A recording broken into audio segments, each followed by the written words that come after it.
স্তন ক্যান্সার প্রতিরোধের আসলে কোনো নির্দিষ্ট জিনিস বা নির্দিষ্ট কোনো ওষুধ চিকিৎসা এখনো পর্যন্ত আবিষ্কৃত হয়নি আনফরচুনেটলি। যেটা একটা মাত্র করা যায় সেটা হচ্ছে মানে পুরা স্তন ফেলে দেওয়া, যেমন যে আমাদের যে বিদেশি যে অ্যাঞ্জেলিনা জোলি নায়িকা উনি করেছিলেন।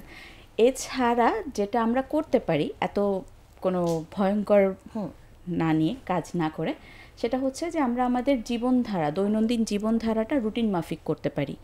খাওয়া দাওয়ার ক্ষেত্রে আমরা বাছবিচার করে খাবো।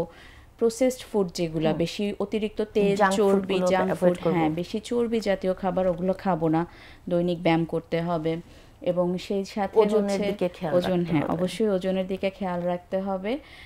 আর হলো যেই হরমোনাল ইনফ্লুয়েন্সগুলো, মানে যে হরমোন জাতীয় খাবার আমরা হলো ব্রেস্ট ক্যান্সারের সাথে সম্পর্কিত দেখেছি, যেমন যে পিল, হরমোন রিপ্লেসমেন্ট থেরাপি, এগুলো থেকে একটু দূরে থাকলে ব্রেস্ট ক্যান্সারের ঝুঁকিটা কমবে।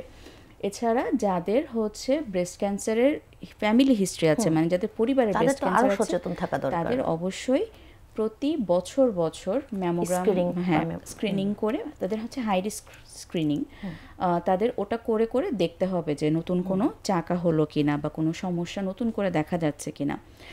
এছাড়া আর তেমন কোনো প্রতিরোধের ব্যবস্থা তেমন নেই। অনেক ধরনের গবেষণা আসলে চলছে যে শুরুর দিকে ব্রেস্ট ক্যান্সার কি থেকে আসে এবং সেইটাকে প্রিভেন্ট করার জন্য কোনো ভ্যাকসিন আছে কিনা। আনফরচুনেটলি এখনো পর্যন্ত পাওয়া যায়নি, তবে আমরা আশা করতে পারি হয়তো অবশ্যই ইনশাআল্লাহ কোনো একদিন পাবো আমরা, ইনশাআল্লাহ।